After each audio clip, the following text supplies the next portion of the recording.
ಎಲ್ರಿಗೂ ನಮಸ್ಕಾರ. ನಾನು ನಿಮ್ಮ ಪ್ರೀತಿಯ ಮುದ್ದು ಸಣ್ಣ ಕಿರಣ್. ಏನಪ್ಪ ಇವತ್ತಿನ ವಿಷಯ ಅಂದರೆ, ನಾನು ಗೌರ್ಮೆಂಟ್ ಜಾಬ್ ಬಗ್ಗೆ, ಅದು ಸ್ಟೇಟ್ ಗೌರ್ಮೆಂಟ್ ಜಾಬ್ ಬಗ್ಗೆ ನಾನು ವಿಡಿಯೋ ಮಾಡ್ತಾಯಿದ್ದೀನಿ. ಏನಪ್ಪ ಅಂದರೆ, ಇವತ್ತು ನಾನು ಮಾನಿಟೈಸರ್ ಡೇ 30 ಒಳಗಡೆ ನಾನು ಮಾಡ್ಕೋತೀನಿ ಅಂತ ಚಾಲೆಂಜ್ ಹಾಕ್ಕೊಂಡಿದ್ದೀನಿ. ಇದು ಡೇ 1 ಯಾವ ಥರ ಇರುತ್ತೆ, ಏನು ಹೆಂಗೆ, ನನಗೆ ಈ ಎಕ್ಸೈಟಿಂಗು ಡೇ 30 ಇರುತ್ತಾ ನೋಡೋಣ ಬನ್ನಿ ಗೈಸ್. ಇವತ್ತು ನಾನು ಏನರ ಬಗ್ಗೆ ಇನ್ಫಾರ್ಮೇಷನ್ ಕೊಡ್ತೀನಿ ಅಂದರೆ, ಹೈಕೋರ್ಟಲ್ಲಿ, ಬೆಂಗಳೂರು ಹೈಕೋರ್ಟಲ್ಲಿ ಹಾಗೂ ಬೆಂಗಳೂರು ಸಿವಿಲ್ ಕೋರ್ಟಲ್ಲಿ ವೇಕೆನ್ಸಿ ಬಿಟ್ಟಿದ್ದಾರೆ. ಇವತ್ತು ನಾನು ಬೆಂಗಳೂರು ಹೈಕೋರ್ಟದ ಬಗ್ಗೆ ಹೇಳ್ತಾ ಹೋಗ್ತೀನಿ. ಯಾವ ಜಾಬ್ ಬಿಟ್ಟಿದ್ದಾರೆ, ಆಮೇಲೆ ಫೀಸ್ ಎಷ್ಟು, ಆಮೇಲೆ ಯಾವ ಕ್ಯಾಟಗರಿಗೆ ಎಷ್ಟು ಬಿಟ್ಟಿದ್ದಾರೆ, ಏಜ್ ಲಿಮಿಟ್ ಎಷ್ಟು, ಸ್ಯಾಲ್ರಿ ಎಷ್ಟಿದೆ, ರೂಲ್ಸ್ ರೆಗ್ಯುಲೇಷನ್ಸ್ ಹೇಳ್ತಾ ಹೋಗ್ತೀನಿ. ಬನ್ನಿ, ನಾನು ಒಂದು ಪೇಪರಲ್ಲಿ ಬರ್ಕೊಬಿಡ್ತೀನಿ, ಅದನ್ನು ನಾನು ನಿಮ್ಗೆ ಹೇಳ್ತೀನಿ. ಏಕೆಂದರೆ ಮರ್ತೋಗುತ್ತೆ. ನೀವು ಸಹ ಯಾರು ಲಾಗೋರ್ ಆಗಿದ್ದರೆ ಫಸ್ಟು ಒಂದು ನೋಟಲ್ಲಿ ಬರ್ಕೊಳ್ಳಿ. ನಾನು ಫ್ರೆಷರನ್ನೇ, ಅದಕ್ಕೋಸ್ಕರ ಫ್ರೆಷರ್ಗೆ ಒಂದು ಟಿಪ್ಸ್ ಹೇಳ್ಕೊಡ್ತೀನಿ ಅಷ್ಟೇ. ನೀವು ಸಹ ನಾನು ನಿಮಗೆ ನೋಟ್ ಮಾಡ್ಕೊಂಡು ಮಡಿಕೊಂಡಿರ್ತೀನಿ, ನಿಮಗೆ ಒಂದೊಂದೇ ಹೇಳ್ತಾ ಹೋಗ್ತಾ ಇರ್ತೀನಿ. ಬನ್ನಿ, ಇವಾಗ ನಾನು ಏನರ ಬಗ್ಗೆ ಹೇಳ್ತಾ ಇದ್ದೀನಿ ಅಂದರೆ, ಹೈಕೋರ್ಟಲ್ಲಿ ಇದು ಡಿ ಗ್ರೂಪ್ ಜಾಬ್ ಆಗಿರುತ್ತೆ. ಹಾಗೆಯೇ 10th ಬೇಸ್ ಮೇಲೆ ಆಗಿರುತ್ತೆ. ಅದು ನಿಮಗೆ ಇಷ್ಟ ಇದ್ದರೆ ಮಾತ್ರ ಅಪ್ಲೈ ಮಾಡ್ಕೊಳ್ಳಿ, ಇಷ್ಟ ಇಲ್ಲ ಅಂದರೆ ಬೇಡ. ನಾನು ಇನ್ಫಾರ್ಮೇಷನ್ ಕೊಡೋದನ್ನ ಕೊಡ್ತೀನಿ. ನಾನು ಡೇ 30 ಒಳಗಡೆ ಮಾನಿಟೈಸರ್ ಮಾಡ್ಕೊಳ್ಳೇಬೇಕು ಅಂತ ಚಾಲೆಂಜ್ನ ಅಕ್ಸೆಪ್ಟ್ ಮಾಡಿದ್ದೀನಿ. ಡೇ 1 ಇದು ಹೇಗಿರ್ತೋ ಏನೋ ಗೊತ್ತಿಲ್ಲ. ಬನ್ನಿ, ಸ್ಟಾರ್ಟಿಂಗಲ್ಲಿ ಯಾವ್ಯಾವ ಕೆಲಸ ಬಿಟ್ಟಿದ್ದಾರೆ ಅಂದರೆ, ಅದು ಹೈಕೋರ್ಟಲ್ಲಿ, ಬೆಂಗಳೂರು ರಾಜಧಾನಿ ಹೈಕೋರ್ಟ್ ಅಂದರೆ ಸುಮ್ಮನೆನಾ, ನಾವು ಹೈಕೋರ್ಟಲ್ಲಿ ಕೆಲಸ ಮಾಡ್ತಾಯಿದ್ದೀವಿ, ನಾವು ವಿಧಾನಸೌಧದಲ್ಲಿ ಕೆಲಸ ಮಾಡ್ತಿದ್ದೀವಿ ಅಂತ ಎಷ್ಟೊಂದು ಜನ ಹೇಳ್ತಿರ್ತಾರೆ. ಹಾಗೇ ಡಿ ಗ್ರೂಪ್ ಜಾಬು. ಬನ್ನಿ, ಇಷ್ಟ ಆದರೆ ಅಪ್ಲೈ ಮಾಡ್ಕೊಳ್ಳಿ. ನಾನೇನು ಇದು ಇಂಪಾರ್ಟೆಂಟ್ ಜಾಬ್ ಇದೆ ಅಂತ ಇಲ್ಲ, ಇನ್ನೂ ಓದೋರು ಚೆನ್ನಾಗಿ ಓದಿ ಒಳ್ಳೊಳ್ಳೆ ಜಾಬ್ಗಳಿಗೆ ಅಪ್ಲೈ ಮಾಡ್ಕೊಳ್ಳಿ. ಇವತ್ತಿನ ಜಾಬು P1 ಸಿಗೋದು ಸಹ ಕಷ್ಟ ಇದೆ. ನಾವು 10th ನಮಗೊಬ್ರು ಗಣೇಶ್ ಸರ್ ಅಂತ ಇದ್ದರು, ಮ್ಯಾಥ್ಸ್ ಸರ್ ಸಕ್ಕತ್ತಾಗಿ ಪಾಠ ಮಾಡೋರು, GC ಸರ್ ಅಂತ ಇದ್ದರು.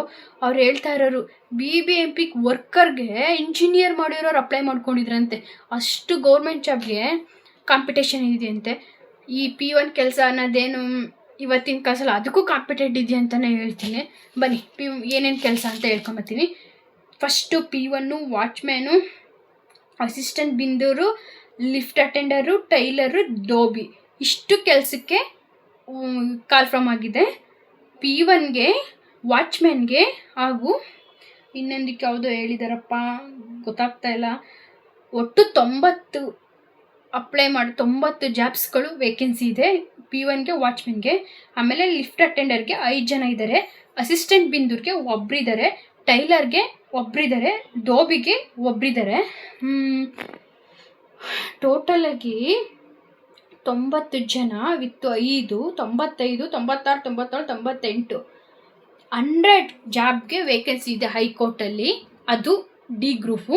ಬನ್ನಿ, ಏನೇನು ಬೇಕು ಅಂತ. ಎಜುಕೇಷನ್ ಬಂದು SLC ಆಗಿರಬೇಕು, SLC ಆಗಿರಬೇಕು. ಹಾಗಂದರೆ 10th ಮುಗ್ದಿರಬೇಕು.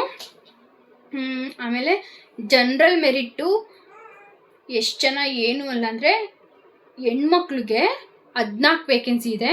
ರೂರಲ್ ಹಂಗಂದರೆ ಹಳ್ಳಿ ಸೈಡವ್ರಿಗೆ 11 ಜನ, ಕನ್ನಡ ಮೀಡಿಯಮಲ್ಲಿರೋರು ಬರೀ 2, ಇನ್ನು ಎಕ್ಸ್ಟ್ರಾ ಸರ್ವಿಸ್ ಮಾಡಿರ್ತಾರಲ್ಲ, ಮಾಮೂಲಿ ಗುತ್ತಿಗೆದಾರ ಮೇಲೆ ಮಾಡಿರ್ತಾರಲ್ಲ ಅಂಥವ್ರಿಗೆ 4 ಜನ ಆಪ್ಷನ್ಸ್ ಇದೆ.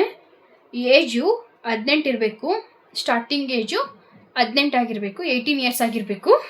ಜನರಲ್ ಮೆರಿಟ್ ಇರೋರಿಗೆ 40, 2A 2B 3A 3Bಗೆ 43 ವರ್ಷ ಆಗಿರಬೇಕು.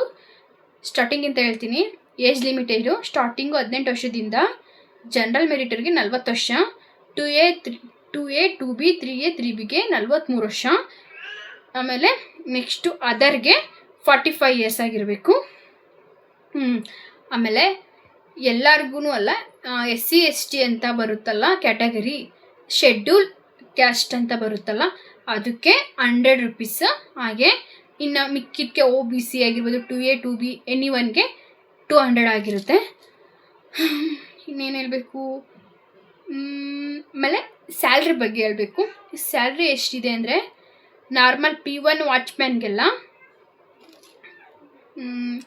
19,63,200 ರೂಪಾಯಿ ಐತೆ.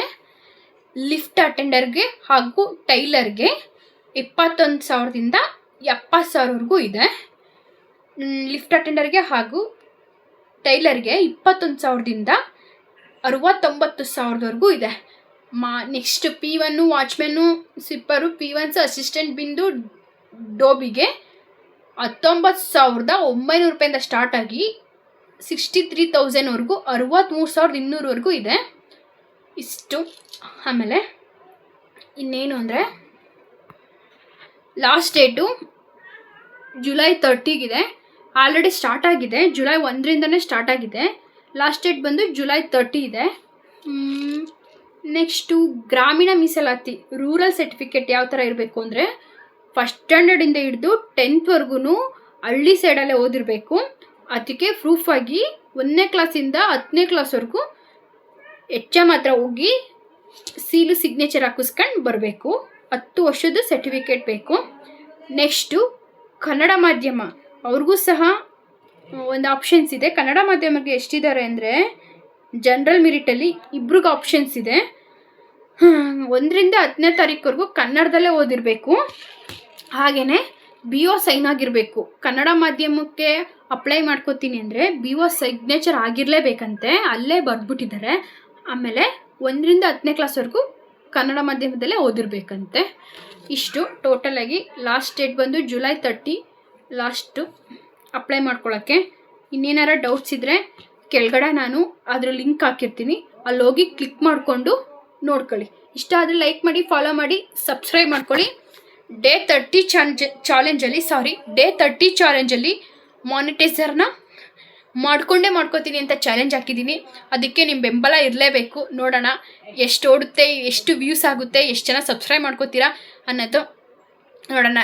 ನಮ್ಮ ವ್ಯೂವರ್ಸಲ್ಲಿ ಯಾರಿಗಾರ ಒಬ್ಬರಿಗೆ ಹೈಕೋರ್ಟಲ್ಲಿ ಕೆಲಸ ಸಿಕ್ಕಿದ್ರೆ ಕಮೆಂಟಲ್ಲಿ ಶೋರ್ ಅಂತ ಹಾಕಿ. ಹಾಗೆಯೇ ನೆಕ್ಸ್ಟು ಬೆಂಗಳೂರು ಸಿವಿಲ್ ಕೋರ್ಟಲ್ಲಿ ಆ ಕೆಲಸದ ಬಗ್ಗೆ ಡೀಟೇಲ್ಸ್ ಕೊಡ್ತೀನಿ.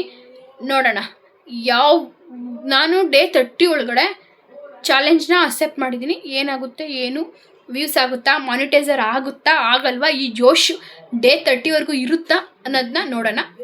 ಇಷ್ಟೇ ಗಾಯ್ಸ್. ಇಷ್ಟ ಆದರೆ ಲೈಕ್ ಮಾಡಿ, ಫಾಲೋ ಮಾಡಿ, ಸಬ್ಸ್ಕ್ರೈಬ್ ಮಾಡ್ಕೊಳ್ಳಿ.